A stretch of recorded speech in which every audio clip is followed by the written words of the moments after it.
parties. That we wanted to make a small statement before we start the session. Allow me 2 minutes to finish the statement, and please. Let's have order, please. Yeah. Okay. Today event reflect the core principle upon which the club has been founded: freedom of expression, freedom, press freedom, open dialogue, and the public rights to different perspective. As a journalist, our responsibility is not to endorse any political leader or political parties, but to provide a platform for informed discussion and to facilitate access to newsmakers whose decisions and experiences have shaped the regional and international affairs. We are honored to host the former Prime Minister of Bangladesh, Her Excellency Sheikh Hasina, at this moment as a significant interest in Bangladesh's political developments. Some may question why the Foreign Correspondent Club is providing this platform. The answer is straightforward: because journalism demands that we listen, ask questions, and allow the public to hear directly from those at the center of our affairs. The club has consistently upheld the principle over the years. We have welcomed government leaders, opposition figures, diplomats, policymakers from across South Asia and beyond, including Nepal. We hosted the 7th party of Nepal here. They were the party and the opposition. They immediately come there in the country and they became ministers. So we had no problem with that. We never interfered. We had from Sri Lanka. We had the president of Maldives, who also was our chief guest here. He was a member of parliament. And then he became the president and he welcomed our work in this club. So Afghanistan and many other countries, our doors have been always remain open to diverse people.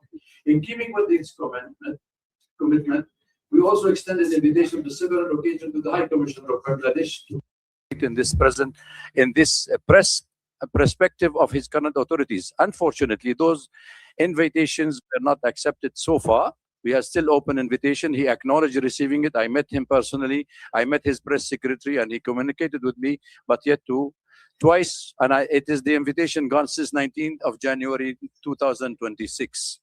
Just to go on record, okay? Our invitation remain open because balanced dialogue is always preferable to silence. Today's event should not be interrupted as an endorsement of any political position or individual. It's an exercise in the principle that define free press, providing forum for a dialogue, asking difficult questions, and allowing facts, ideas, and arguments to be examined in the open. Ultimately, in neither the rule of the club nor the journalist to decide who is right, who is wrong.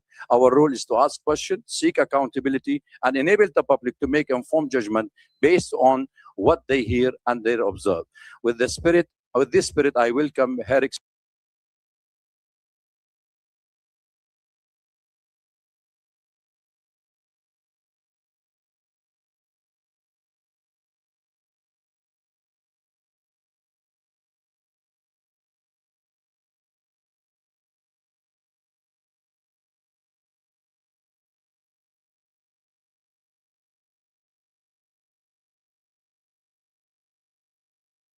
Excellency Sheikh Hasina to this press, and I thank you all for joining us today. Thank you.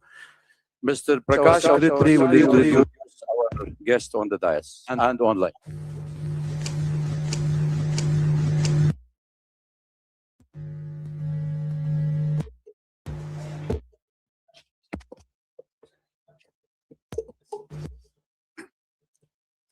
So, ladies and gentlemen, we have got quite a distinguished panel here.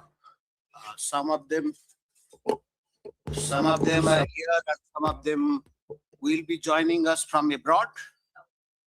Yeah. Is it okay? Yeah. So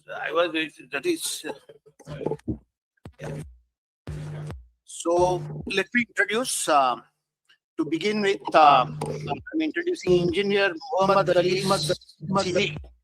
He's the General Secretary of Bangladesh Human Rights Watch, and he's based in USA. He's amidst us. Then we have Advocate Shab Muhammad Bakhtiar. He's the Director of Bangladesh Human Rights Watch. Then we have the famous cricketer, you all must be knowing him, Shakib Ali Hasan, He is the former member of parliament, cricketer. He's joining us from Colombo, Sri Lanka. At the moment in Sri Lanka, he'll be joining us. Then from London, the former diplomat and security analyst, Mr. Aminul Haq Pulash. So he will be joining us from London. Then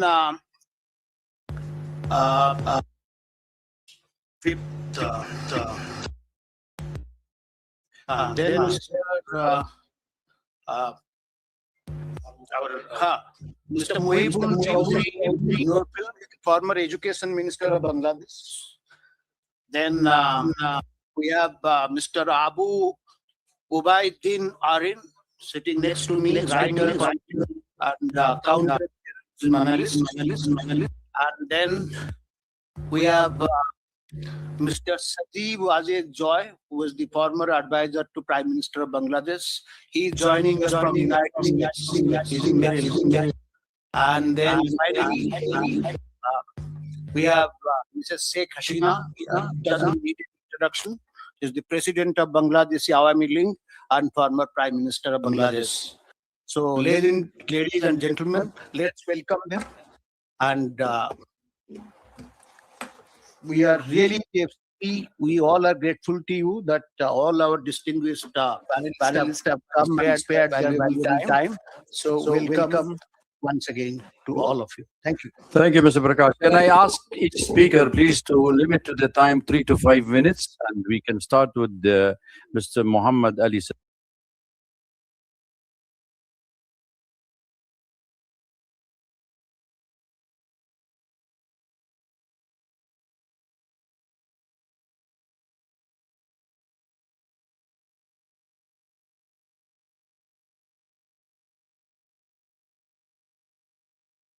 Siddiq to speak, please.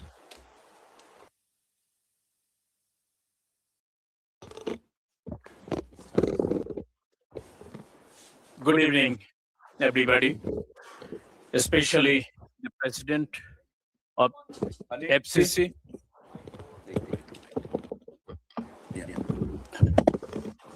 the president of FCC of South Asia, Dr. Wael Awad, organized and arranged this important and timely event to raise the voice what's going on right now. The beautiful country Bangladesh once was growing as an emerging country, economically, socially, viably. We are honored to be present here. The former Prime Minister Sheikh Hasina is the chief guest, and she will deliver her important speech over here regarding the second anniversary of the crucial, disastrous, dangerous day, 5th of August 2024.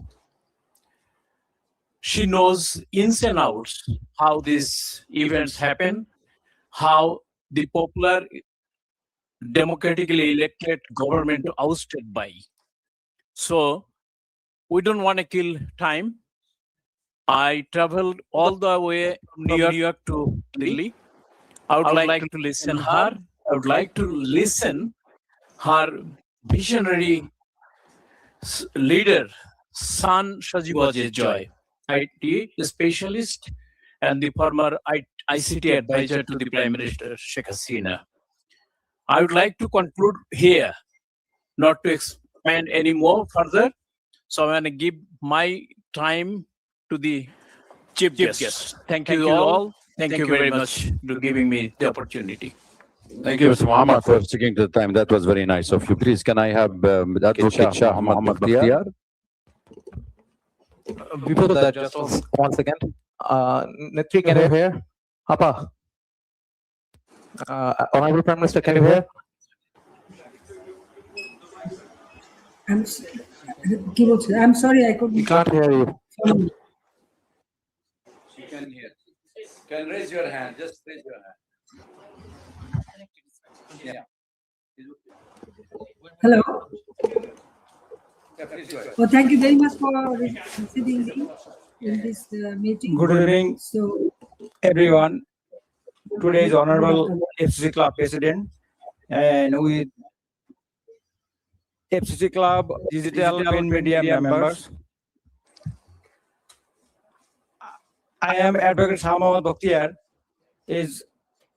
I am here. We are in Bangladesh right now, severe seeking in democracy problem.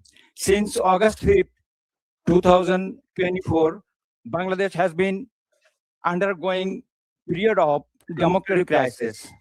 Dr. Yunus' occupation of the democratically elected government of Sheikh Hasina has caused nationwide crisis where the mob violence has resigned supreme. Law and order has been taken a back seat as the life of the many have been uprooted during this time. The Yunus administration did not follow the constitution and instead following their own rule as they use their power for the own benefit. The outright ban of the Awami League has not only disrupted in Bangladesh political scene, but ruined their human rights record as well. Political leaders have been wrongly killed and also thrown them into the jail without fair court trial. During his Dr. Yunus' 18-month ruling time, Bangladesh regressed as a nation economically. The growth in gross domestic product (GDP) decreased, causing unemployment to rise alongside the decrease in the law and order. Petty theft alongside other serious crime have been on the rise. To avoid taking responsibility for this, he hosted an election where the parties he picked were Jamaat and BNP.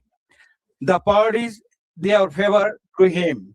Both parties would go on to form a government in 2025 following Yunus' method. Diplomatically, we request help in the restoring stability in Bangladesh.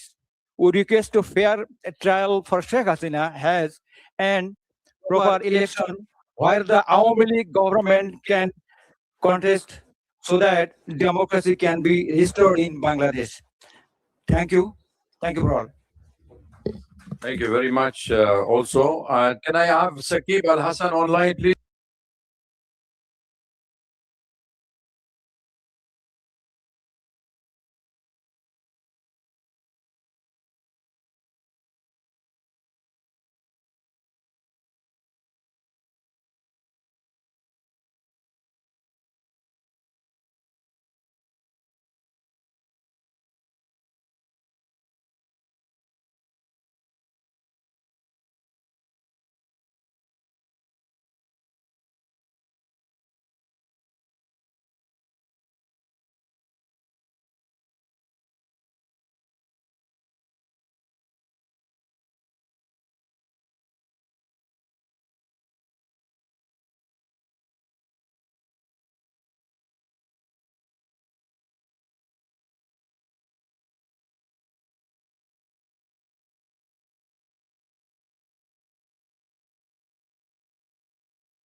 Please, can you hear us, Sakib Bhai?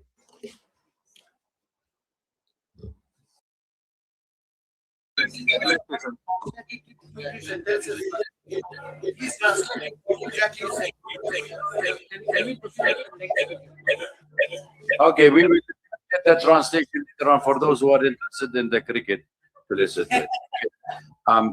We had Mr. Sakib, then we have Mr. Aminul Haq, who will speak also with us. He is a former diplomat and security analyst. He's with us online. Hello, am I audible? Unmute yourself, please. Yeah, it has been unmuted. Am I audible? Hello? Hello? Hello? Yeah, we can hear you. Okay, thank you. Good evening. My sincere thanks to the Foreign Correspondents Club of South Asia, the organizer, the journalist present here today, and all distinguished guests. I'm Aminul Haq Polash, a former intelligence officer and diplomat from Bangladesh. I speak from professional experience and from serious concern about the security direction of my country. The issue I want to address is not only a domestic political concern, but a regional security concern. Since 5th August 2024, Bangladesh has seen the renewed rise of terrorism and Islamist extremism. This poses a serious danger not only to Bangladesh but also to South Anil. Asia. Anil. Hello.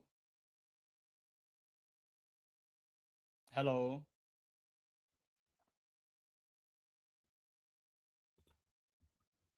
Hello.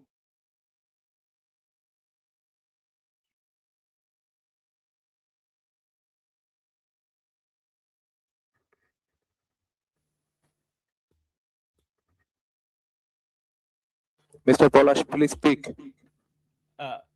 Okay. Am I audible now? Yeah. Yeah.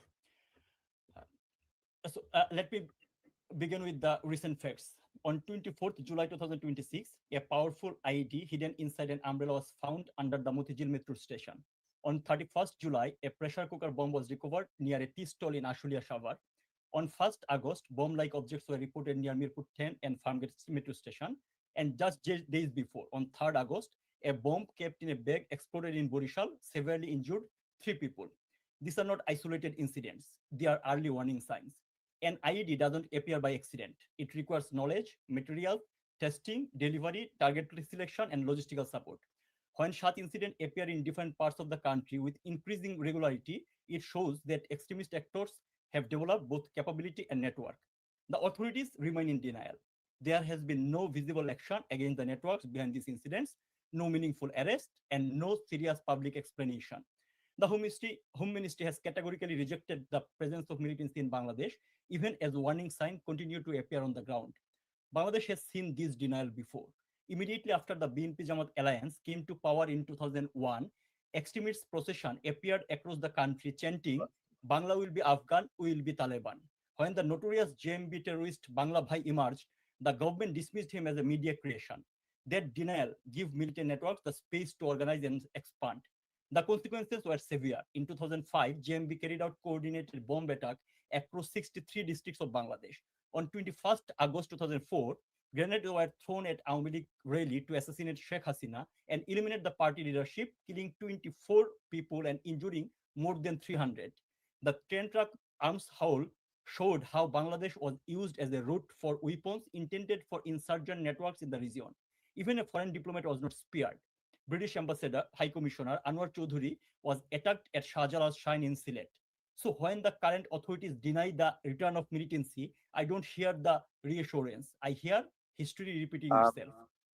The important question is this. Anil, connect me, please. The I have to stop you here. I'm sorry. We have a problem. We have a problem with your audio. Apologies for everybody. We will continue with the program until we fix your audio, please. Just bear it with us, okay? Because we have other. We will come back to you. May I ask Abu Ubaida Arin to speak, please?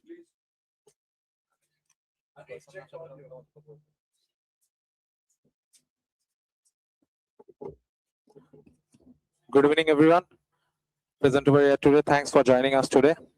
And special thanks to everyone who is broadcasting in Bangladesh, despite of government's technocratic electronic dictatorial statement of not letting our Prime Minister, the former Prime Minister of Bangladesh, our party president,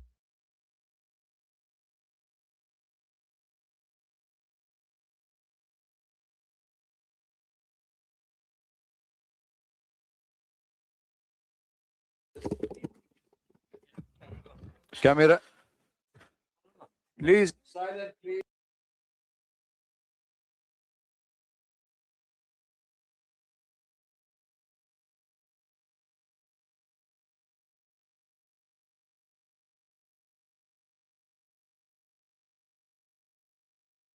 of a vision, and we believed in the vision so deeply that we carried her to a landslide victory, and she did not forget that promise. She took a country that ranked number 1 in corruption and built it into one of the fastest growing economy on earth. She found a nation beat by bare khamba or lamppost, without wire and electricity, and built it with wireless innovations. She found a nation where trust funds and foreign aid were looted, where 10% commission to however is a must thing to get a tender or any kind of business in Bangladesh. And she created, from that nation, she created Padma Bridge with our own money. Okay, thank you. She never stopped building for the youth, not once. আপনারা যারা এই live she সরাসরি sits in শুনছেন exile. আপনাদের প্রতি আমার Because একটি of a conspiracy, বিশেষ middle class অনুরোধ, design আপনারা যদি to দয়া turn the করে youth এই against her, লাইভটুকু to নিজেদের দেয়ালে the youth, ওয়ালে the যেভাবে very generation শেয়ার she করে দেন, built তাহলে বাংলাদেশে আমরা instrument সকলেই and, জানি যে instrumental বাংলাদেশে the future. তারেক জিয়ার সরকার And where she we Sheikh stand হাসিনার now. এই বক্তব্য The বাংলাদেশে ranking যাতে of প্রচারিত Bangladeshi না passport হতে পারে is at the সেই lowest জন্য point in memory. বাধা সৃষ্টি Our করেছেন। youth cannot তাই travel আপনারা abroad যদি প্রতিজন even for their studies. Share করে দেন এবং আপনার বন্ধু বান্ধবদের Inside the শেয়ার country, করতে more বলুন, than 2 lakh. তাহলে I কিছুক্ষণ repeat the পরেই number 2 lakh Sheikh Hasina students যখন are এখানে unable to বক্তৃতা join their করবেন, institution along with more than তখন যাতে 3,000 বাংলার professors আপামর due to having the জনসাধারণ সেটা ideology শুনতে পায়। of progressive তার জন্য Bangladesh, the বিশেষ ideology that অনুরোধ Bangladesh করছি। Sheikh Mujibur Rahman আমি gave us. Dastagir Jahangir, Washington. They can't join ধন্যবাদ। because supporting Bangladesh Student League. This is going on in Bangladesh. I would like, I'll invite you all to see the condition of the students, what they are going through, their family, and apart from their family, kindly look at the professors and their family. So I also want to remind you one more thing about the police killing. Today is 5th of August, just 2026, 2 years of ouster of our government. 2 years before this day, they celebrated as their victory. But I don't treat this as their victory. This day is especially dedicated to the police because more than 3,200 police officers were killed in 5th of August 2020 during the July-August terror. And in 5th of August 2024, you can see police's body are hanging upside down in different flyovers. This is not acceptable. Bangladesh police was the first police force who stood beside us during the War of Independence. The first police force who stood beside us for that. They are now facing the consequences. I also want to raise one more concern. Bangladesh authority has recently taken a decision to issue passport to all Rohingya without any kind of verification and proper recording. This will become a global security threat. You can understand the ARSA and RSA, RSO, they are highly getting trained within the border with the help of Bangladesh military also. Soon they will export terrorism all over the world. You can see in Malaysia, more than 36 terrorists are exported from Bangladesh. This is a matter of concern. But still today, I'm not hopeless because I can see it. Our youth are uprising again.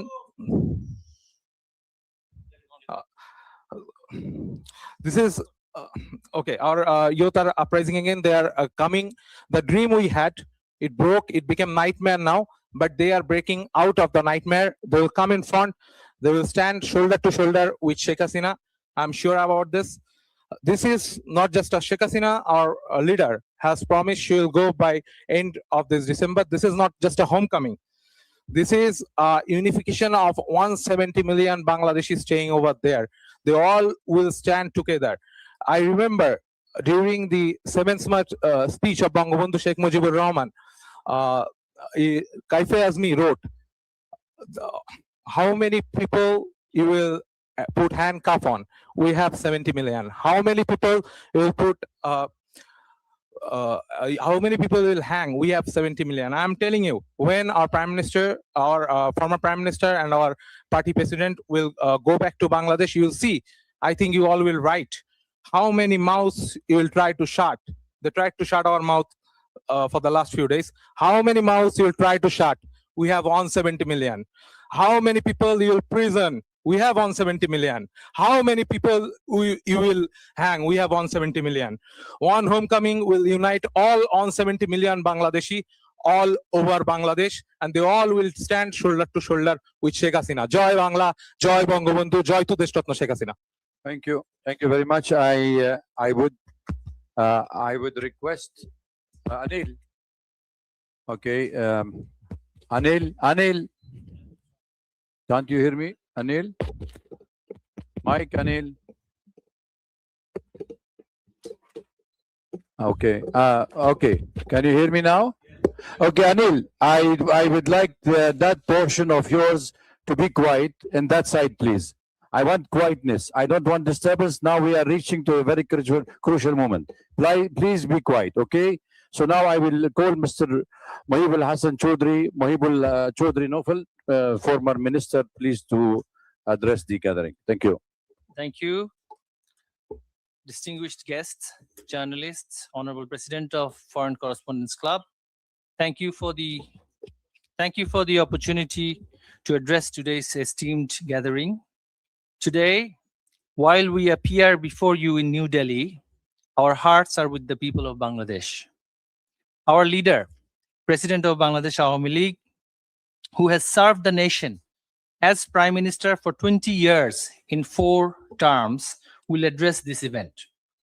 Ladies and gentlemen, today marks 2 years since the violent ouster of our government in Bangladesh. And many of you are aware, a lot has happened over the last 2 years and the months leading to August 2024. When the uprising against our government began, our young people were told violent ouster of a government will lead to a discrimination-free Bangladesh. Instead, the past 2 years have left our country deeply divided and in a state of anarchy and chaos. Hope had been replaced with hate. Dreams have turned into nightmares. Prosperity have been replaced with poverty. Justice have been replaced with revenge. Ladies and gentlemen, today, through our leaders' address and presence, we urge our citizens, we cannot continue on this divisive and destructive path. It is time we chase unity over division, harmony over hatred, dialogue over confrontation, and justice guided by rule of law, not revenge. Ladies and gentlemen, today, across Bangladesh, millions of our citizens are struggling with high inflation and unemployment. Opportunities for young people are shrinking. Violence against women and children, journalists, lawyers, business people, and ethnic and religious minorities continue unabated. Anarchy and chaos rule society, not politics. And this must change. Too much has been lost, too many lives are affected. We, as a political party, believe democracy and economy to thrive, an inclusive political polity must be established. It is in that spirit our leader Sheikh Hasina has expressed her desire to return to Bangladesh. Her and our party's objective is not to seek revenge, but fair justice and harmony. We seek a Bangladesh where political differences are resolved through democratic dialogue, where every citizen will enjoy rights under the law.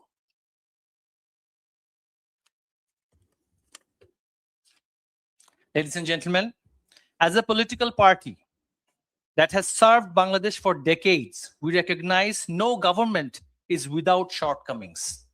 We recognize and acknowledge leadership requires humility, accountability, and the courage to learn from success as well as failure. We remain committed to building upon our success while acknowledging where we could have done better and where we have at times failed. We seek no special privilege, we seek only the restoration of equal constitutional and democratic rights for every citizen and every political party in Bangladesh. We respectfully call upon every constitutional institution of Bangladesh to uphold their responsibilities with fairness, neutrality, professionalism, and fidelity to the rule of law. To the young people of Bangladesh, we say, your dreams matter, your aspirations matter, your future matters. You deserve a Bangladesh where you can study, work, innovate, and prosper without fear, discrimination, or political division. Ladies and gentlemen, our plea to all the friends of Bangladesh and international stakeholders is that they ought to facilitate an inclusive political atmosphere and not support the extreme elements who are continuing violence in Bangladesh and who are institutionalizing religious extremism in Bangladesh. We find the veiled extremists are often touted as liberals by certain stakeholders, and we urge to end this duality. To our people, we urge, let us come together, not as opponents, but as one nation. Let us reject the politics of hate and embrace the politics of hope. Let us replace division with unity, fear with confidence, exclusion with participation, and vengeance with justice. And let us see this homecoming of Sheikh Hasina as a chance to heal and hope and not fight and fall. We believe together we can rise again, learn from past and progress into future. But if we don't now, if we don't, grave and worse future awaits us. We cannot let Bangladesh become a failed state. If the extremists and the fanatics are pampered and patronized, this future generation shall suffer for perpetuity. May we stand and heal together and defeat the dark forces. Joy Bangla, Joy Bangabandhu. Thank you very much for your point of view. And I would request Mr. Aminul Haq, Polish, if you are still with us, if you can come for 2 minutes only, please. Just 2 minutes, but slow if you can. Otherwise, I have to go to the second speaker. Please, thank you. দর্শক শ্রোতা, আপনারা লাইভে শুনছেন বাংলাদেশের প্রত্যাবর্তন সংকল্প নিয়ে শেখ হাসিনা যে বক্তব্য আজকে দিবেন, সেখানের যে প্যানেলে যারা আছেন তার সাথে যুক্ত আছেন বাংলাদেশের প্রধানমন্ত্রী শেখ হাসিনার পুত্র এবং বঙ্গবন্ধুর দৌহিত্র সজীব ওয়াজেদ জয়ু আজকে এখানে কথা বলবেন। সর্বশেষ কথা বলবেন শেখ হাসিনা বাংলাদেশের জনগণের উদ্দেশ্যে। আপনারা যারা এখন সরাসরি লাইভে যুক্ত আছেন, আপনাদের কাছে আমরা আবেদন করছি যে বাংলাদেশের কোনো গণমাধ্যম এই বক্তৃতা বা এই লাইভ সম্প্রচার করতে পারছে না বলে আপনারা প্রতিজনের হাতে যে টেলিফোন রয়েছে সেখান থেকে আপনারা যদি একটি শেয়ার দিয়ে দেন, তাহলে আজকেই একটি প্রমাণ হয়ে যাবে যে বাংলাদেশ কোন পথে যাবে। অতএব আপনারা প্রত্যেকে যারা আমাকে শুনছেন, এমনকি আমাদের শত্রুরা যারা শুনছেন, তাদের কাছে রিকোয়েস্ট, আপনারা একটু এই লাইভটা শেয়ার করে দেবেন এবং লাইভ শেয়ার করে দিয়ে নিচে একটু লিখে দিন যে আমি শেয়ার করলাম, আপনিও শেয়ার করবেন। ধন্যবাদ আপনাদের সকলকে। এখন চলুন পলাশ ভাইয়ের কথা শুনি। ধন্যবাদ। Active that much that are currently visible in the field, so that will impact not only Bangladesh but also our regional security as well as the Bay of Bengal, our maritime road, our business, investment, everything. So my urge to the international community and the journalists to look into the issue, because Bangladeshi media is not speaking in line and the authority is in denial mode about the resurgence of militancy in Bangladesh that we successfully combat in 16 years of Awami League government under the leadership of Sheikh Hasina. Government is planning to dissolve like CTTC, ATU, they are the fundamental backbone of countering terrorism. So these things are happening in Bangladesh. We need international community attention in this matter. Thank you so much. Thanks for having me.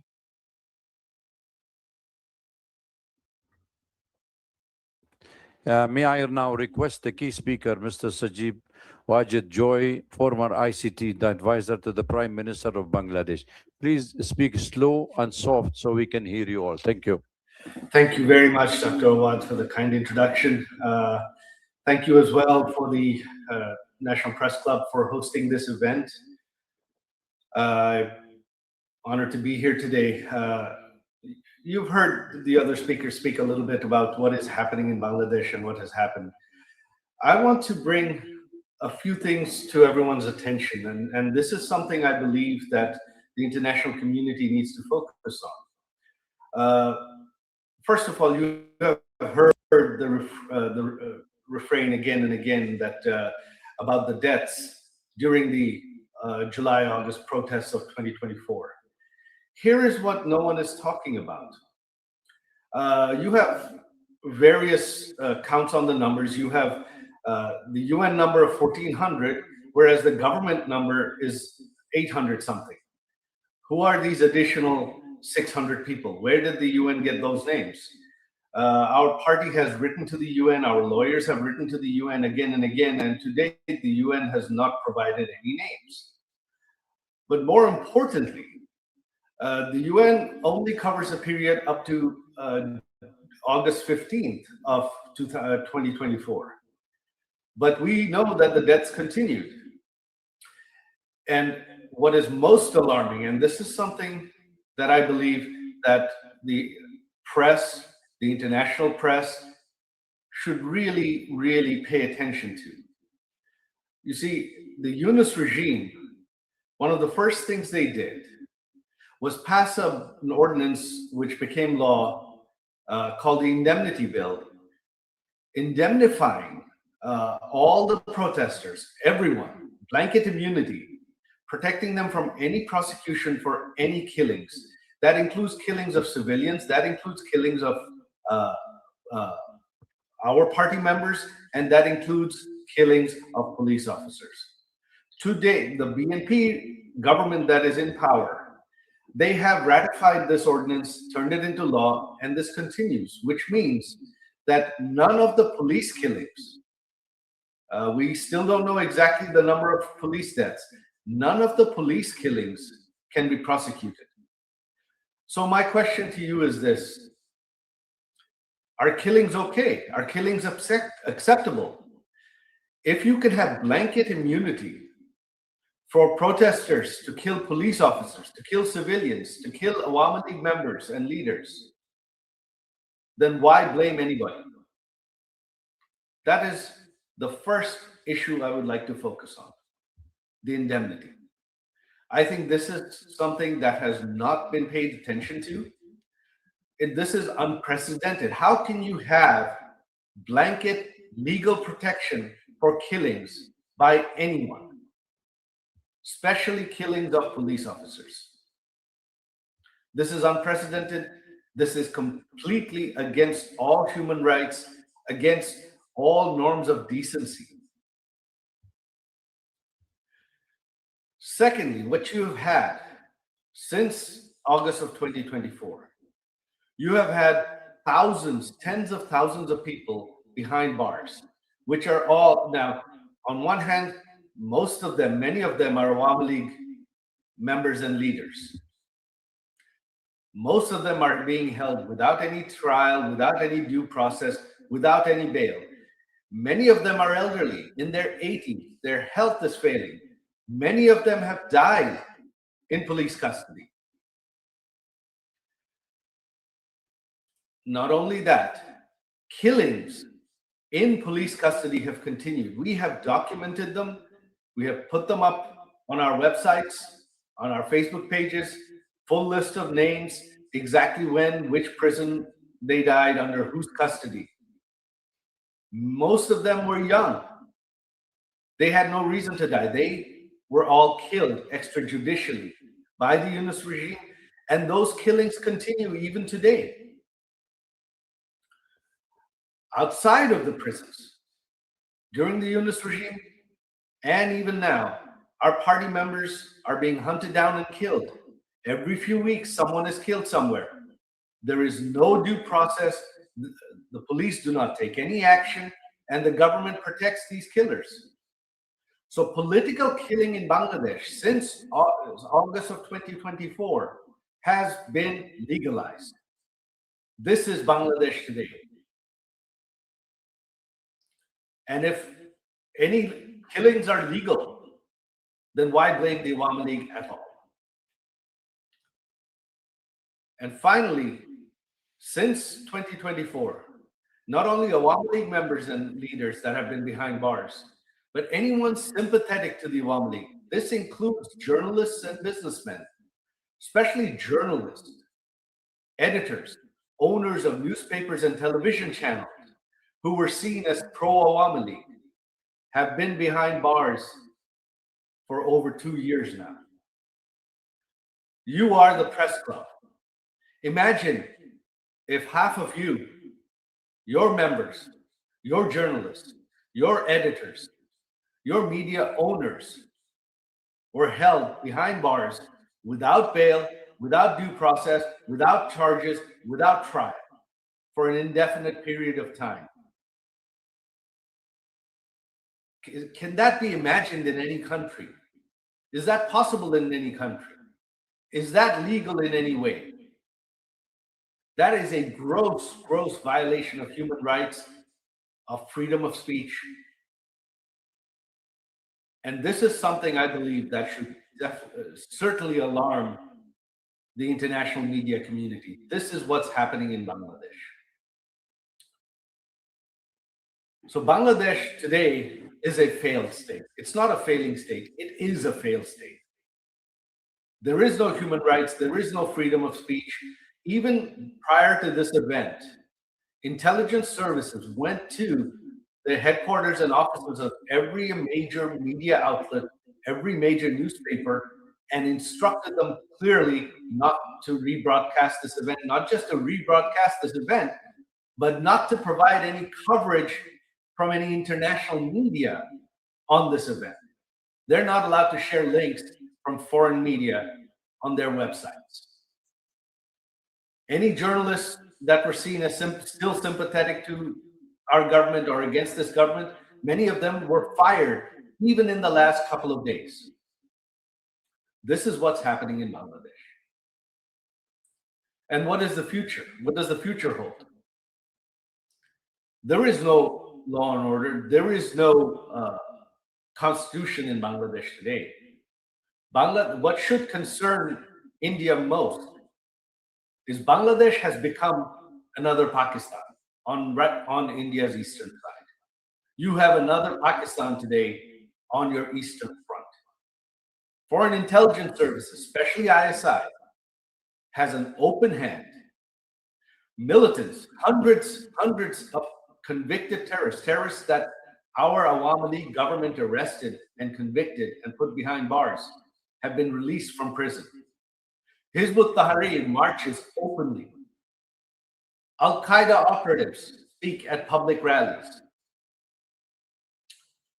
This is what is happening in Bangladesh. And this does not portend well for India and the world at large.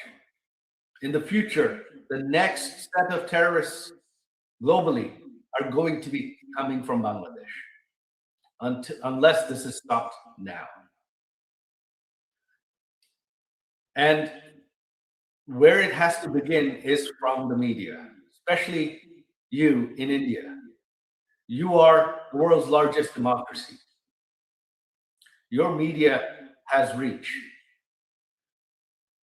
You cannot take this as a sensational story only when something sensational, headline-worthy happens. This is something you have to cover every day. This is something that you have to raise international awareness of. If you raise it, the international media will pick it up. If the international media covers it, it will come to the attention of international leaders. That is what needs to be done. If that is not done, then Bangladesh's future is bleak. India's future security is bleak. As to what the future holds, who knows? But right now, this is the future. The Constitution doesn't exist. Even if we hope that in 4 years there will be an election in Bangladesh, who knows what form it'll take. The BNP running unopposed, has a 2/3 majority. They can amend the constitution however they want and ensure that the elections are set up just like the Yunus regime did so that the BNP wins. What you have now is not justice. You've heard our former minister Naufel talk about this. What is happening is not justice. What is happening is political exclusion of the opposition, of the largest political party in Bangladesh, in order to grab and hold on to power. That is what is happening in Bangladesh. This is democratic and electoral manipulation. That is all it is. The BNP knows that the Awami League is allowed to speak freely. People of Bangladesh are not happy right now. The economy has collapsed in the last 2 years under the corruption of the Yunus regime, and that corruption continues today under their economic mismanagement, both under the Yunus regime and the current regime. Bangladesh is on the verge of total collapse. In a few more years, the economy will have collapsed and Bangladesh will turn into a rogue state. The time to act is now. And I urge you, the place to start is in the media. We need you to bring the world's attention to this. With that, I conclude my speech. Thank you very much. Thank you very much, Dr. Awad and the National Press Club for hosting us. Joy Bangla.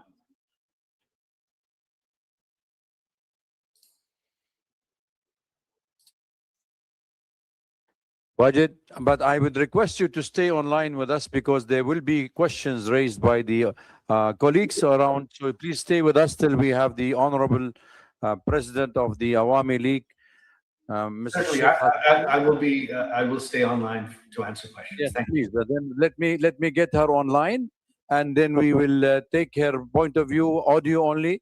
She's been with us, and Honorable former Prime Minister, could you please take the mic? The floor is yours. Thank you very much. It's a great honor for me to be with you. Thank you, and thank you for everybody who present here or who are listening. Distinguished journalists, members of the Foreign Correspondents Club of South Asia, respected guests, friends of Bangladesh, ladies and gentlemen, Assalamu alaikum. I thank the Foreign Correspondents Club of South Asia for giving me the opportunity to speak to you.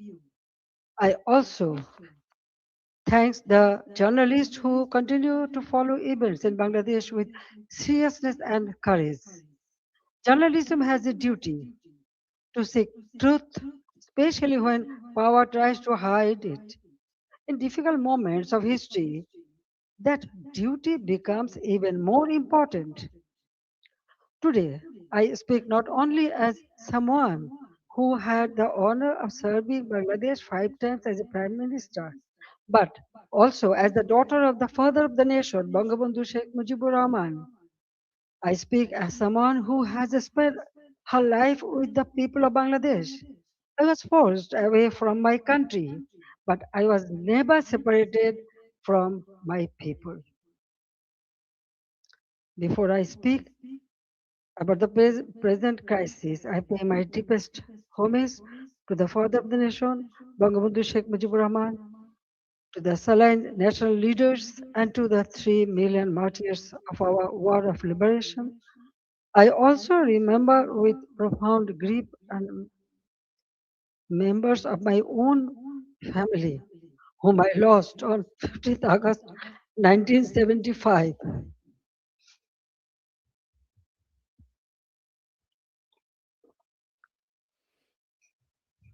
Today is also the birthday of my beloved brother Sheikh Kamal, who was 2 years younger than me.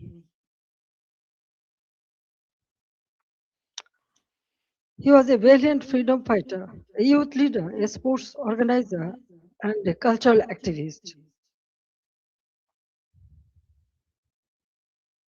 His life represented the courage, creativity, and patriotism of the young generation of Bangladesh. I remember him today with deep love, pain, and pride.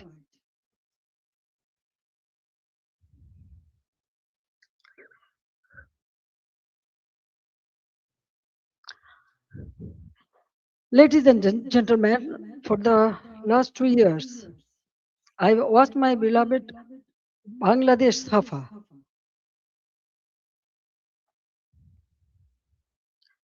Fear has entered homes, workplaces, and campuses. This is not the Bangladesh we built. This is not the Bangladesh for which 3 million people sacrificed their lives in 1971.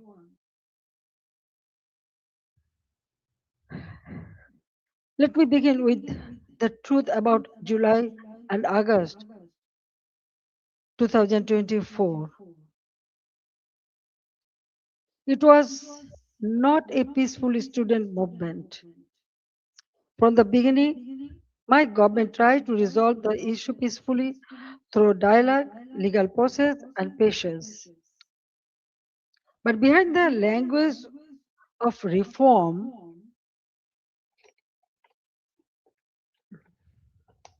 organized groups were working to turn students' demand into violent political instrument. In 2018, responding to student demands, we abolished the quota system. In 2024, when the High Court annulled the decision, the government appealed because we wanted to uphold the abolition. I personally took the initiative for dialogue with the students and invited them to Ganabhavan, the Prime Minister's residence. Three ministers also held discussions with them. A quota reform movement was turned into a one-point demand for my resignation. False propaganda was spread in a planned way. Genuine students were emotionally manipulated, while organized groups used their movement as cover for and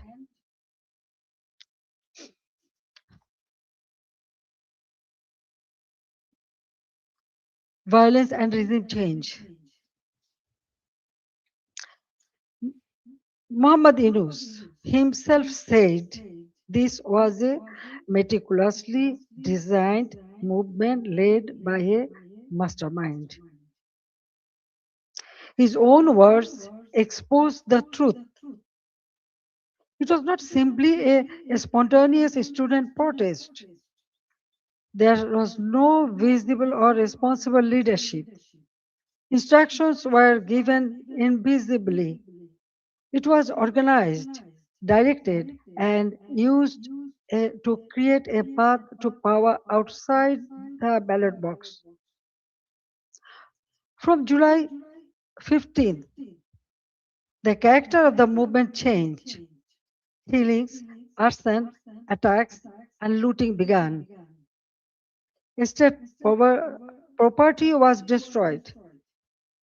Bangladesh television was attacked and set on fire.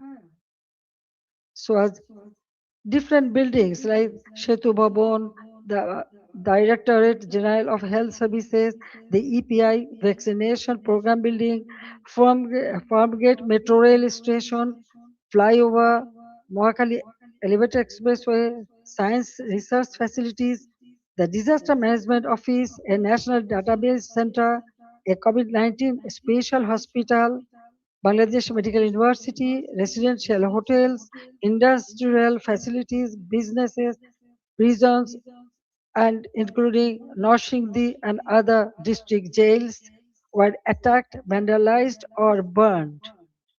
All the terrorists, criminals were released. Awami League offices were vandalized across the country. Leaders and workers were attacked and killed. Homes of ministers and senior figures associated with my government were looted and burned. The media was also targeted.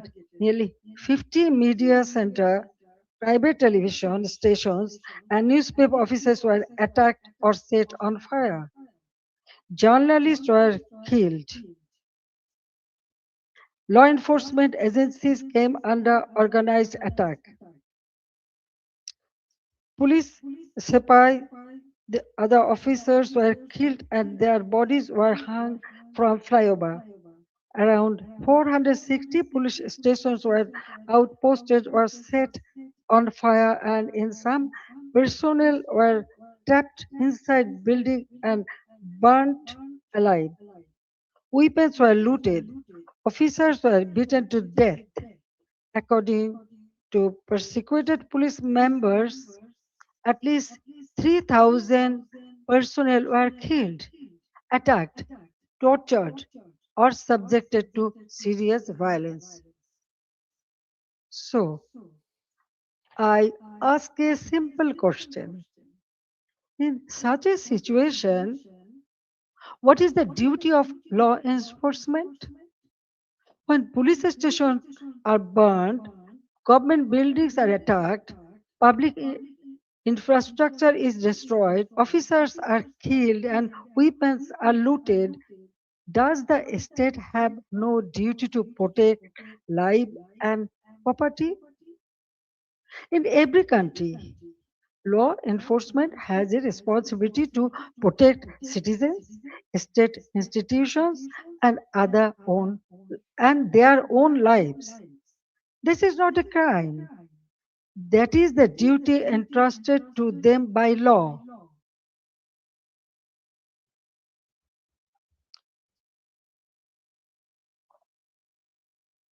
At the same time, I wanted the truth to be known.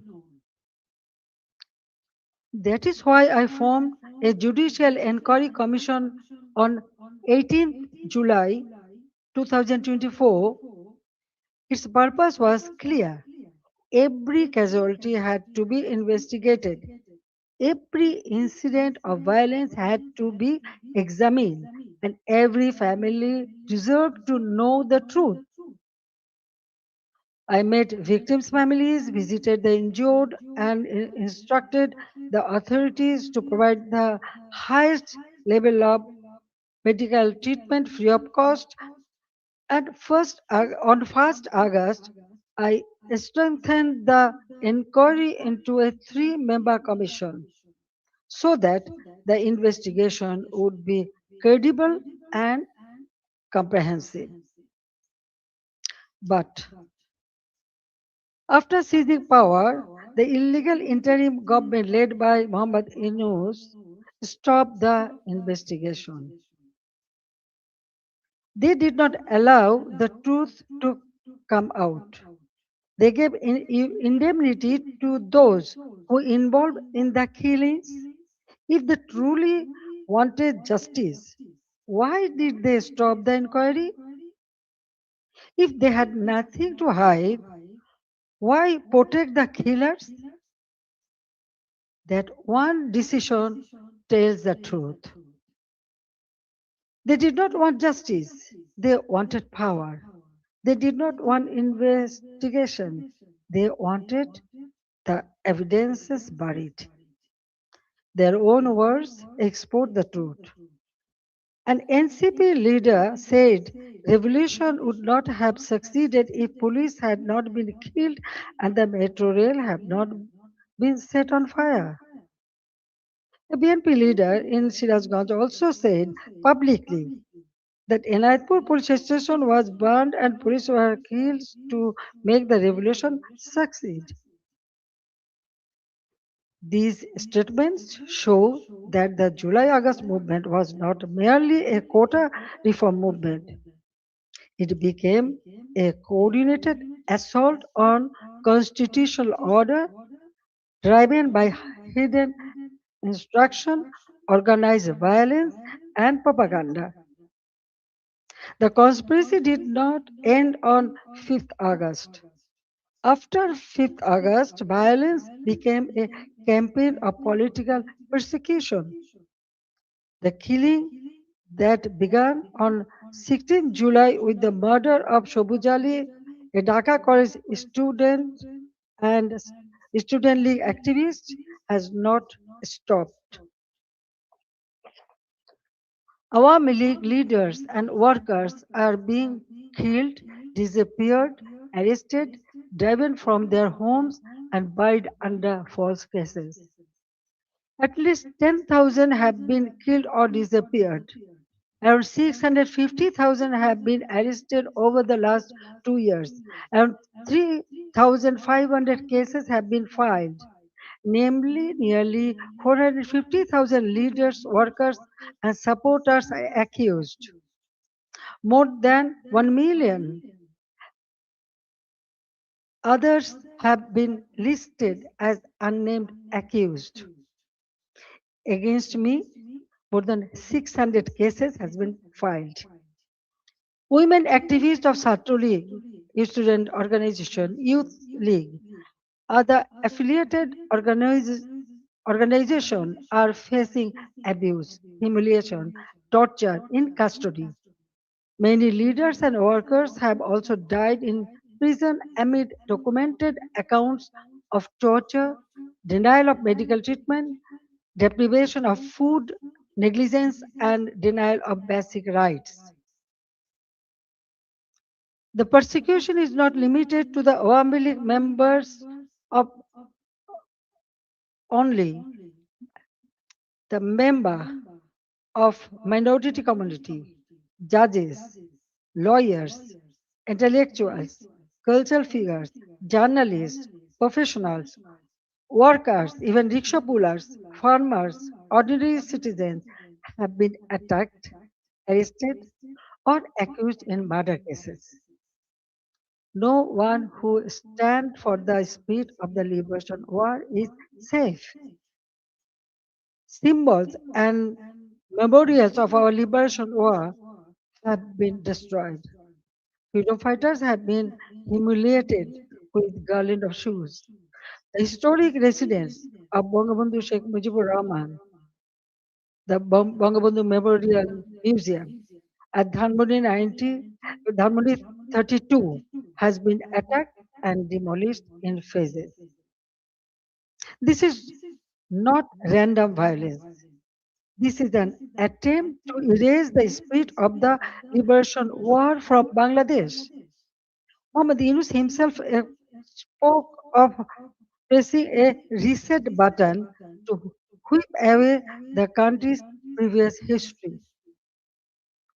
They want to erase the liberation war, they want to erase Bangabandhu, they want to rewrite Bangladesh against the foundation on which it was born.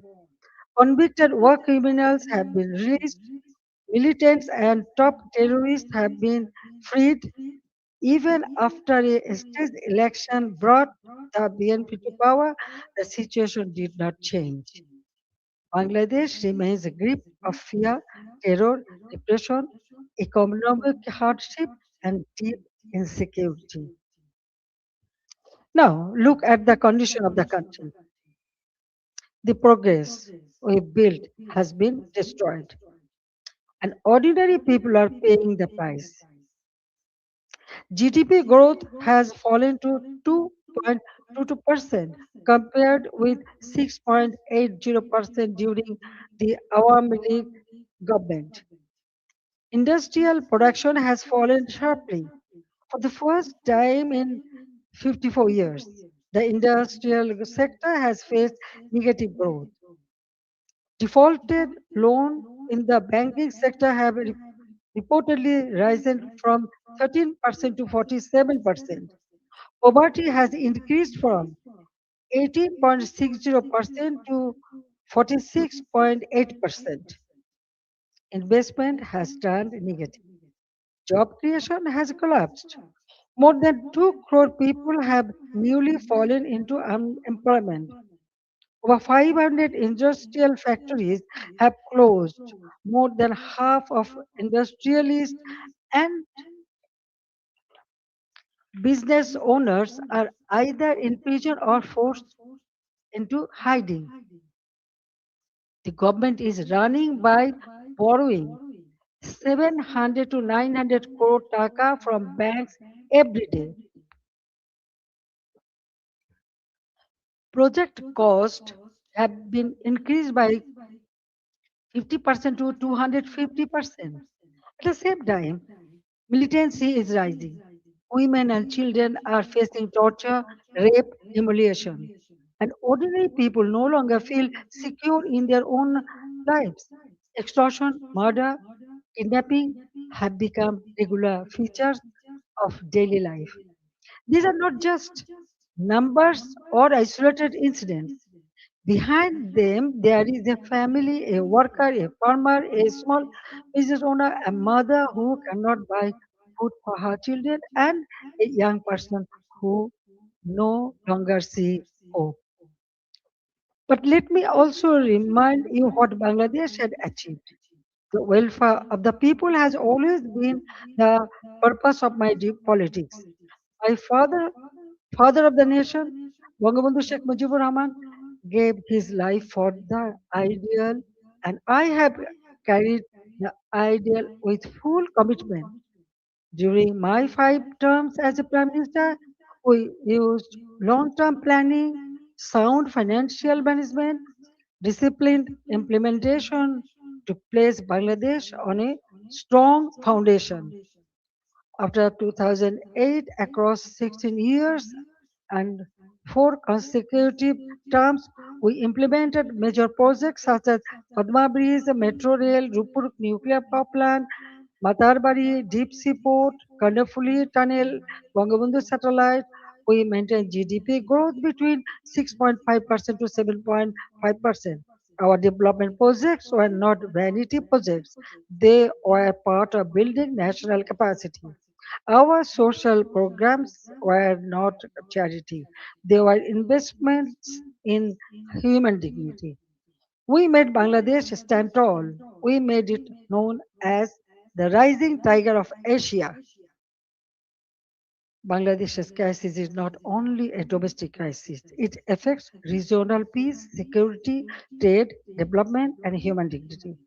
That is why I call upon the international community and all the friends of Bangladesh to stand with the people of Bangladesh in their struggle for democracy, justice, and peace. A stable Bangladesh matters for South Asia, for the Bay of Bengal, for development partners, and for all countries that believe in democracy, rule of law, and justice. The next decade can be a decade of recovery and renewal, but only if democracy is restored and the people are allowed to decide their own future. That is why I make these demands clearly. The ban on the Awami League must be lifted, political prisoners must be released, false cases must be dropped, freedom of speech must be restored, media freedom must be protected, judicial independence must be guaranteed.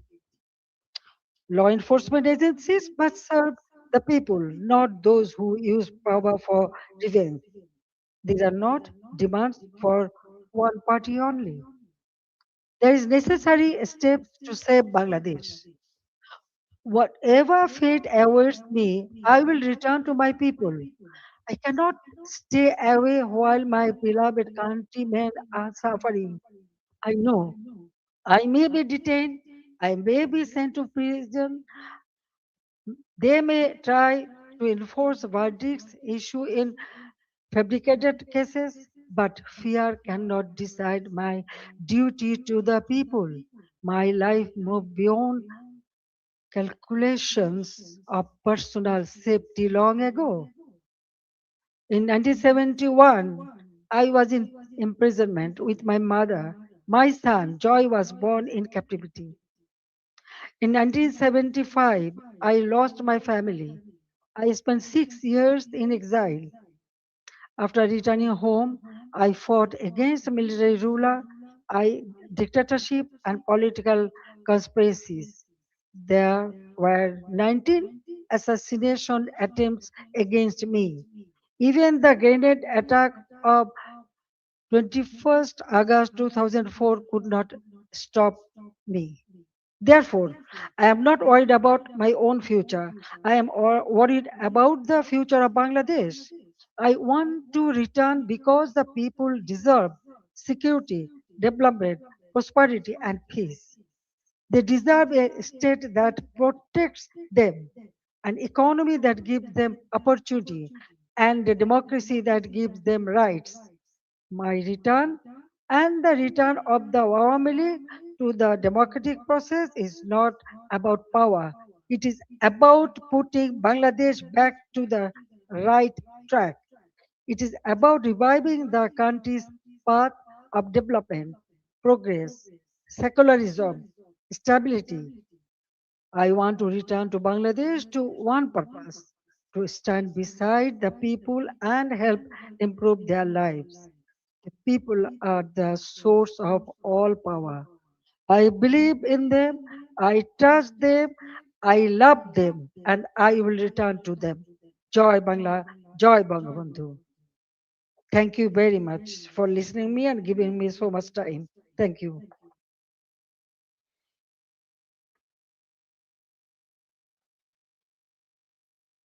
For side input, and I would request you please to take a couple of questions from our colleagues before you go, and then we can direct the question to some other people. Venkat, please. I'll give me Venkat. Wait for the mic, and we'll give priority to our members. Then I'll give you. Just let me thank you.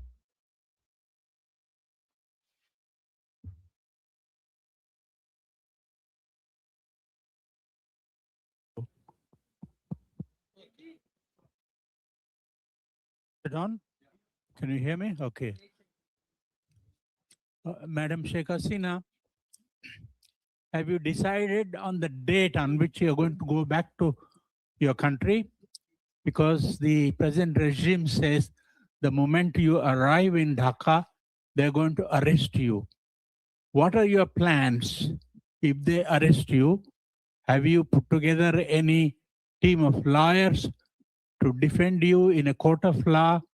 What are your plans? Thank you. Thank you very much. Actually, I was not ready to take answer, but when you asked me, after going back, they may arrest me. I'm telling you one thing. 1981, when I returned home, that time also they tried to stop me. Dia Rahman was in power, but I went there. But 1983, I was arrested. And again in 1985, 1987, there are several times. Even 2007, that time also I was outside the country, but when I wanted to return home, they tried to stop me, but they could not. I returned home. So I know that they may put me in the jail or they may kill me, anything may happen, but still I have to go back. You are friend of Bangladesh. You are here. I know you will support me. So the people's support, it is very important for me. Yes, I am with them. Thank you. Joy, Sajib will take the question, right?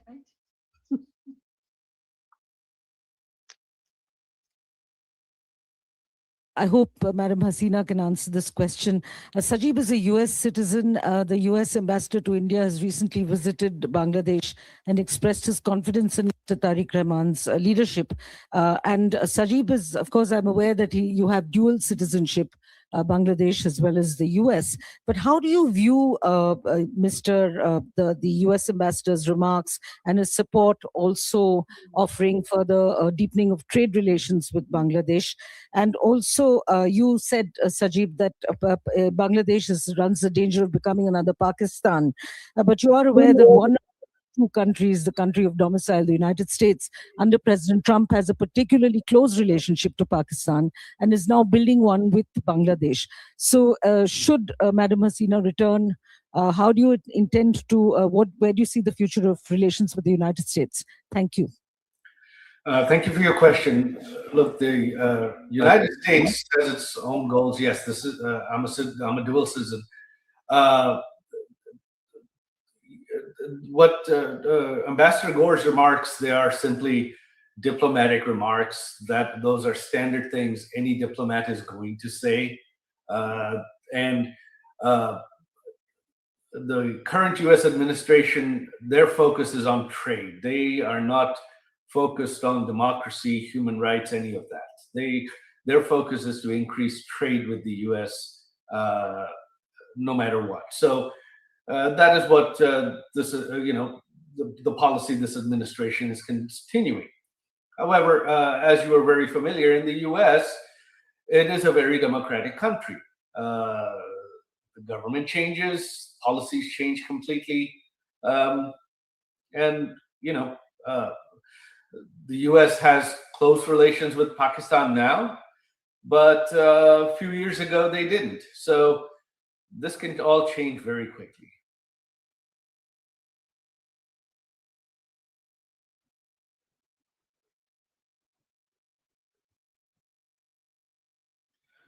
Yeah, hello, this is Shaumuntok from DW.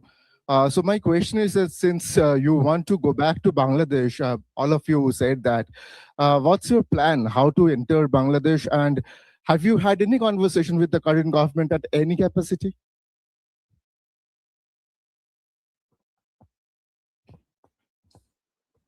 I think my mother wants me to answer that as well. No, we are not in communication with the current government at all. She is doing this. She wants to do this regardless of what the government of Bangladesh wants.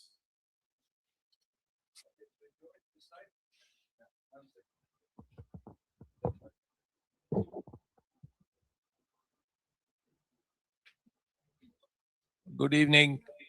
My question is, the Sheikh Hasina has been in India for 2 years, roughly. And how has her stay been? Has she been in touch with the government of India and its officials? And the fact that she's keen to go back, is this something the government of India is aware of? And how does the government feel? Because the Prime Minister of India in the past has said that Sheikh Hasina is my sister. Well, obviously, the fact that she wants to go back has made international headlines, so I'm sure there isn't anyone in India who is not aware. With regards to how they're treating her, they are treating her like a head of state. They are treating her very well. She's staying with the full services and security of a head of state. They have shown her, Prime Minister Modi's government has shown her the utmost respect, and for that I am eternally grateful.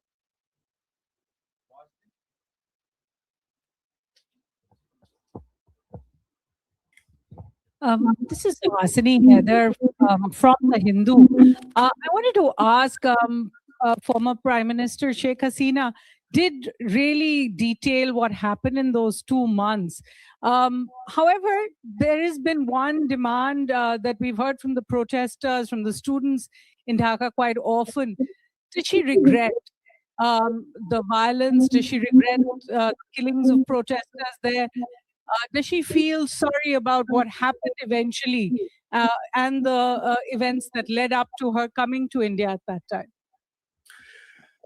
Look, this question of regret and apologies has been raised, but you see, the Yunus regime and the BNP regime has continued what I mentioned in my speech: immunity, indemnity. So they have indemnified killings. They have legalized killings. The killings of police officers, the killings of civilians, the killings of Awami League members. So in this situation, and you have heard my mother express that this was a violent situation. So if one set of killings is legal, then how does the question of apology arise? Why does it arise? You can't have both. You can't have one set of killings being legal and another set someone has to apologize for. So the day the indemnity is lifted, the day the protesters who killed police officers and civilians and Awami League members are arrested, then the Awami League will apologize, will express regret. But until that day, there is nothing the Awami League to apologize for, because currently all killings in Bangladesh are legal.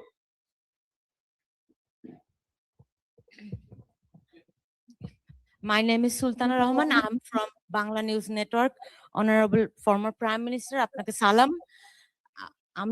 Maybe I'm the only journalist from Bangladesh here. I'm really excited and emotional too. It's a great opportunity to ask you a question that is, you know, the basic foundation of Bangladesh is under threat. That is our liberation war. Many people, hundreds of thousands of people, they are concerned, they are dying, but still they are sad. They are upset about the history, what is happening on our history in 1971. And my question is to you. I talk all walks of life. They asked me when she's coming. You told that you are coming in December. What is your actual plan? Thank you so much. Unfortunately, my mother is the only one that can answer that. I think she has left. She's not. No, I'm here. I can answer. No problem. Well, you see, I just declared that I'm coming. I'm going to Bangladesh. Okay. Now the date and everything. Of course, when time will come, I will tell you. I told everybody. I hope that the people. Actually, I received response from all the people. So I believe that Bangladesh people suffered a lot, but I cannot take it, and that's why I decided to go back. The time, December month is our victory month, so I want to go back in the month of December. I know I may face anything, but what happened? Bangladesh need reconciliation. Bangladesh needs constitutional development and constitutional position. Bangladesh people should have their constitutional right, justice. Now they have nothing. Economically, everything ruined. Politically, there is no such politics. No one can talk. No one can speak. Yes, there was the election. Everyone said, yes, this is a good election. Okay, fine. Then why the persecution is going on? Still they are arresting our people, torturing them, killing. Why? So I believe in democracy. I believe in secular democratic system.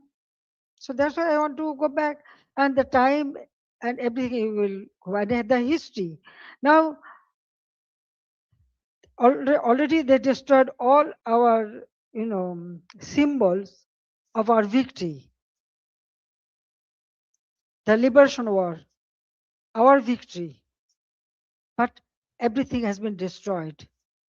So we have to bring it back, because this country we liberated, it is our pride.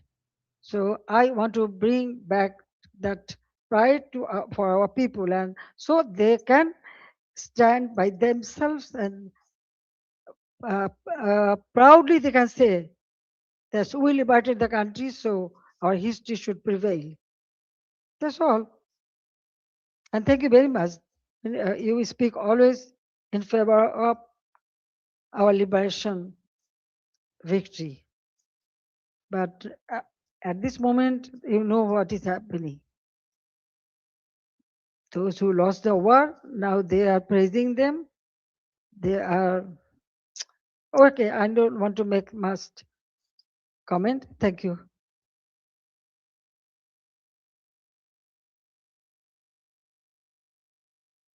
TV, you had given us an interview where you first revealed that you will be going back to your homeland in December this year.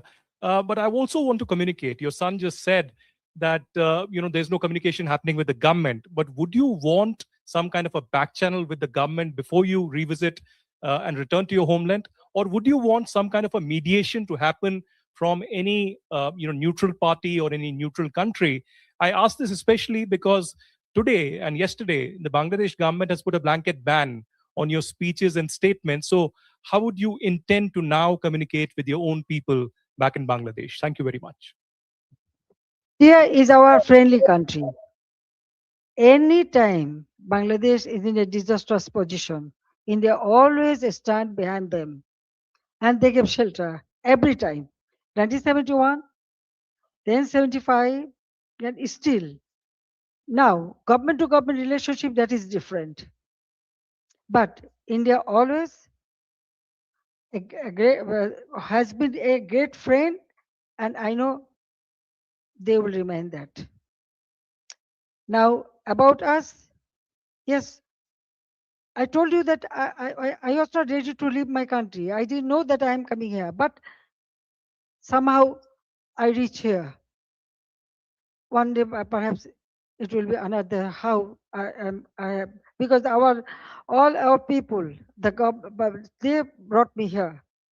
But they took shelter. Okay, so as a friendly country, they always remain as a friend. But I want to go back to my own country. So I believe that I should go. I'm going for my people. It is not the matter of government.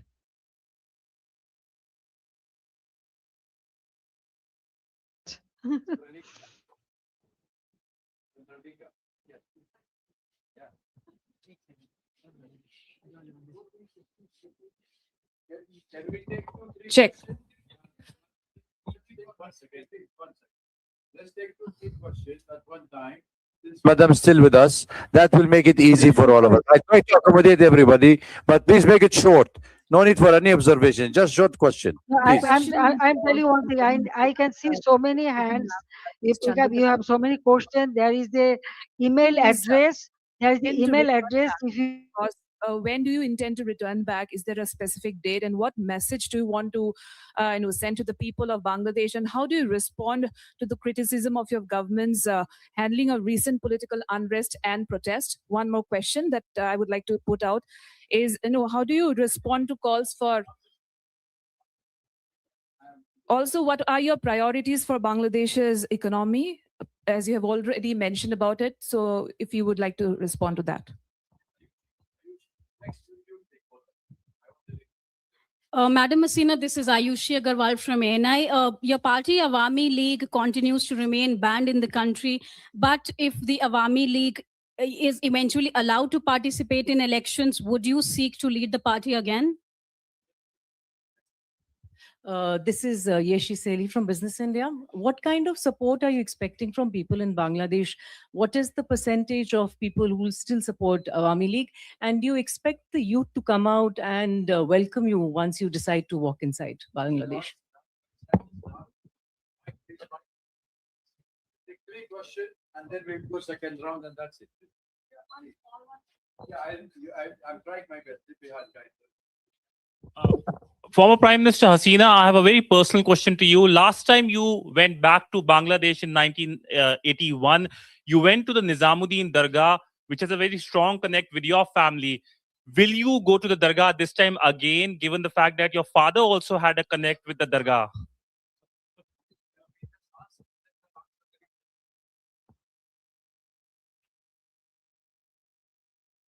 Yes, ma'am, please. Madam Hasina.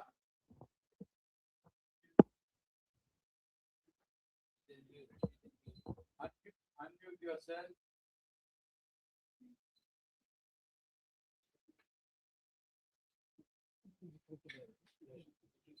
Unmute yourself, please. Anil, can you unmute her? From there. Both are mute. Unmute. Unmute, please. Unmute yourself, madam. You are muted. Okay. I think any other questions you wanted to raise? Because we are unable to get her online. Yes, please. Spanish TV. Yes, AP. Yeah, take the mic, please. Yeah. Yeah, there. Yeah, ladies behind you. Yeah. So Madam Hasina, I want to ask, do you plan to surrender to the authorities and face justice, both you and the other people who have been convicted? Yes, please. Yeah, ladies here. Yeah, behind you. Sorry. Yes. Madam just Hasina, take two, this three is questions. Nainima Basu, an independent journalist. Wanted to understand, as you said, you are aware that you're facing a death penalty. How do you plan to counter that? And also the Indian government has said that they do not endorse whatever you've said today. So what is the conversation you're having with the Indian government? Thank you. Thank you. Yes, please, yourself. Final question here. Yeah. Tripti Sorry. Lahiri with the Wall Street Journal. You have said that you're willing to face prison if you are able to return. But what if the Bangladesh government denies you entry? What would you do then? I hope she's on the line to answer. Let's wait and see if she's online so we don't waste our time. Yes, ma'am, please, can you hear us? Unmute yourself. Or Mr. Saqib, also you can do it. He's gone?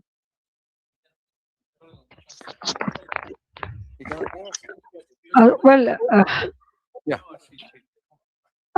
What I want to say that all the questions already I answered many of the paper or media before that, and that's why I feel no need, because going back to Bangladesh I already told you, and visiting the serene place, this is our custom. Definitely, usually we do it. So Nizamuddin Aulia or any place we can go, we can visit. That's the one thing. Another thing is that most of the question I think already I have answered you in the past in the media. Now the government, what government will do, it is their matter. I have decided to go, I will go, and when time will come, you will be able to know everything. Okay. Now I think I have there is an email address. If you have more question, you can send it there, then you will get your answer. So I don't want to take much of time. So Okay. thank you very much. Thank you again for arranging all this an event. It's a wonderful place, and all of them are present here. I thank you very much for giving me this opportunity to talk Thank to you, you. madam. It's very nice Thank to talk you. to you. Yeah. Thank you for having you with us today. It was an honorable meeting, and we all enjoyed. And I'm sure that we will wish you, all of us, are praying for your safe return home and goodwill for Bangladesh. I just wanted, before we end the session, to ask the former Minister Muhammad Ali As-Siddiq to acknowledge the presence of some of the Bangladeshi leaders among the audience. Please, could you please? Thank you very much, the distinguished journalists, the reporters, and you covered up the valuable issues. Today, from all the way to Europe, our all European, Awami League President, Muhammad Nazrul Islam is here. I would like to recognize him. No, I have another person, Dr. Pradeep Ranjan Kaur from New York, from all the way, he presents here. And, we want all sorts of your assistance and help to go back to Honorable Prime Minister to Bangladesh, restore the democracy and human rights. Thank you very much. Thank you very much, everybody, for coming. We'll be answering. Our former Prime Minister and the President of Bangladesh Awami League will be answering all the questions through the email. Please, I think we have circulated the email, so please get in touch. Thank you, Arun. I think we all welcome you all for tea and coffee and snacks. Join us. And if you want to take any bite separately from the distinguished guests, feel free to question and ask them. Thank you for being here. It's difficult to control. Bye.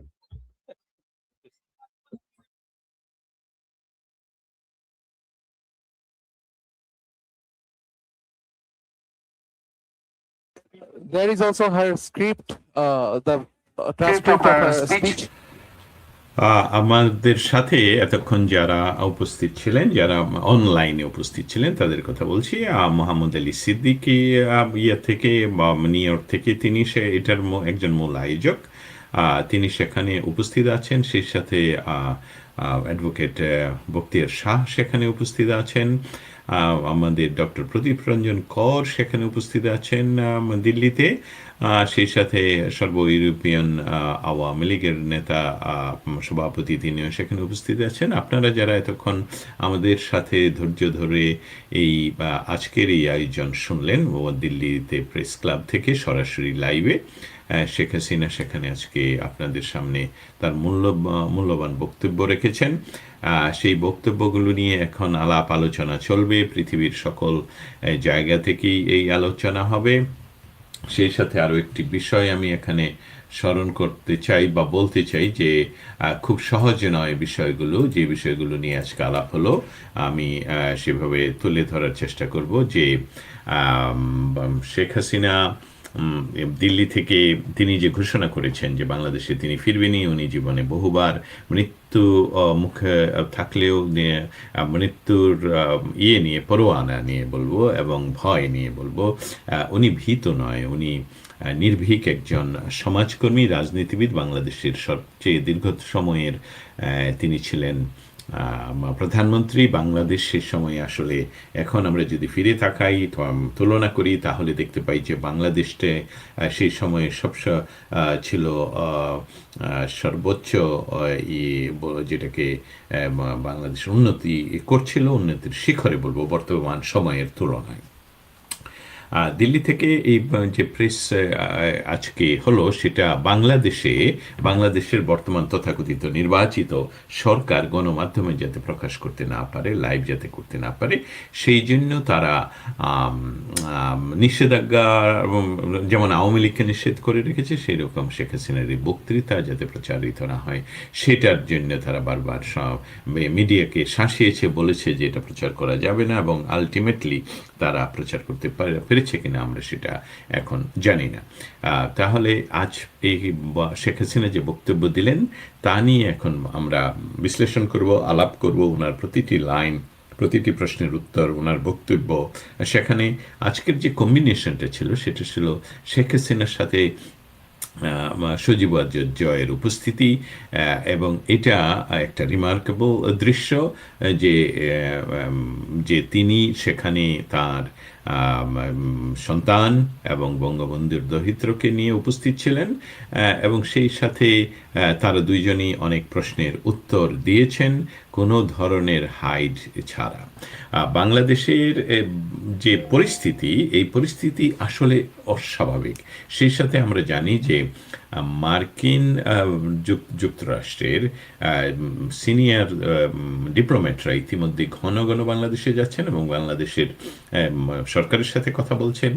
এমনকি আমরা যেটা সর্বশেষ শুনতে পেলাম যে Sergio গোর বাংলাদেশে গিয়ে বাংলাদেশের নিষিদ্ধ ঘোষিত, বর্তমান সরকার কর্তৃক আইন করে নিষিদ্ধ ঘোষিত আওয়ামী লীগের সিনিয়র নেতা যারা বাংলাদেশে এখনো থাকতে পেরেছেন বা পারছেন, তাদের কারুর সাথে তারা কথা বলেছেন। এমনকি গণমাধ্যমে এটাও বের হয়েছে যে উনি চলে যাওয়ার আগে বাংলাদেশে অবস্থানরত বাংলাদেশে যুক্তরাষ্ট্রের যে দূত তার সাথে কথা হয়েছে ওনার, এবং উনি অনেকটা, যেহেতু উনি সিনিয়র দূত সেই হিসাবে তাকে নির্দেশ দিয়েছেন বাংলাদেশ আওয়ামী লীগের নেতা কর্মীদের সাথে যোগাযোগ রাখার জন্য। যদিও সার্বভৌমত্বের প্রশ্নে এটা আমাদের কাছে সবসময় প্রশ্নবিদ্ধ, কিন্তু আন্তর্জাতিক রাজনীতি, ভূ রাজনীতি, তারপর পলিটিক্স, পলিসি, ডিপ্লোমেসির স্বার্থে বাংলাদেশে যখনই কোনো ধরনের রাজনৈতিক বিপর্যয় ঘটে তখনই বিদেশিরা এসে আমাদেরকে এই ধরনের উপদেশ আদেশ করেন। আমরা সেটা থেকে বের হওয়ার চেষ্টা করেছিলাম গত 15-16 বছরে, যেটা শেখ হাসিনা বারবার ওনাকে আমরা সমালোচনা করি, যে কি সমালোচনা করি যে তারা শেখ হাসিনা কেন কড়া কথা বলতেন, কেন আমেরিকার কথায় তাল না মিলিয়ে চলতেন, এসব আমরা সমালোচনা করি। কিন্তু বাস্তবতা হলো যে পৃথিবীতে রাজনৈতিক শক্তিগুলো, পৃথিবীর যে কোনো দেশ, আপনারা রাশিয়ার অবস্থানও দেখতে পারেন, যে আমেরিকার সাথে যুদ্ধ করে, ডিপ্লোম্যাটিক যুদ্ধ করে আসলে ক্ষমতায় টিকে থাকা একেবারেই অসম্ভব। সেখানে আরেকটি কথা আপনারা জানেন যে বর্তমান তারেককে কিন্তু কেউ প্রধানমন্ত্রী বলে না, তাকে বলা হয় পরাধীন মন্ত্রী। কারণ উনি নিজ মুখে কিন্তু স্বীকার করেছিলেন যে দিল্লি থেকে বাংলাদেশে আসার আগে উনি বলছেন যে বাংলাদেশে ফিরে আসাটা শুধু আমার নিজের উপরই, আমি নিজের ডিসিশনই আসতে পারছি না। তার অর্থ হলো উনি আগে কনফার্ম হতে চাচ্ছেন যে উনি বাংলাদেশের প্রধানমন্ত্রী, তাকে নিয়োগ দেওয়া হবে, যেটাকে পরাধীন প্রধানমন্ত্রী হিসাবে, মুচলেখা প্রধানমন্ত্রী হিসাবে, এবং সেটা কনফার্ম হওয়ার পরে উনি বাংলাদেশে এসেছেন। তাছাড়া উনি হয়তো বা বাংলাদেশে কোনোদিনও আসতেন না, প্রত্যাবর্তন করতেন না। এবং এখনকার সময়ে বাংলাদেশে যে পরিস্থিতি দেখা যাচ্ছে যে এনসিপির প্রেসিডেন্টের সামনে এনসিপি বিএনপি মানে এটা অস্বাভাবিক, এটা কোনো স্থিতিশীল ব্যবস্থা নয়। যে আমরা এখন অ্যাফওয়ার্ড গালিবাজ একটা সমাজে পরিণত হয়েছি। বাংলাদেশ যে উন্নয়ন করছিল সেসবগুলো শুধু থমকে দাঁড়ায়নি। আমাদের গার্মেন্টস ফ্যাক্টরির অবস্থা আপনারা জানেন, যেখানে পৃথিবীতে আমরা দ্বিতীয় শীর্ষ এক্সপোর্ট ধারী কান্ট্রি ছিলাম, সেখানে এখন আমাদের অবস্থান নিচে নেমে বোধহয় 4র্থ স্থানে এসেছে। আমরা চায়নার পরপরই ছিলাম ছোট দেশ হিসাবেও। সমস্ত কিছুই হলো শেখ হাসিনার আমলের। এবং শেখ হাসিনা যখন এখন বলছেন যে দেশে ফিরবেন, এখন তারা সন্ত্রস্ত, উনি তার বক্তৃতা ও দেশে যাতে প্রচারিত না হয় তার জন্য নির্দেশনা দিচ্ছে, যার জন্য আমরা এই লাইভে সরাসরি যুক্ত ছিলাম। এবং আপনারা যারা শেয়ার করেছেন, এখনও যারা শুনছেন, আপনারা সকলেই এটা শেয়ার করে দেবেন।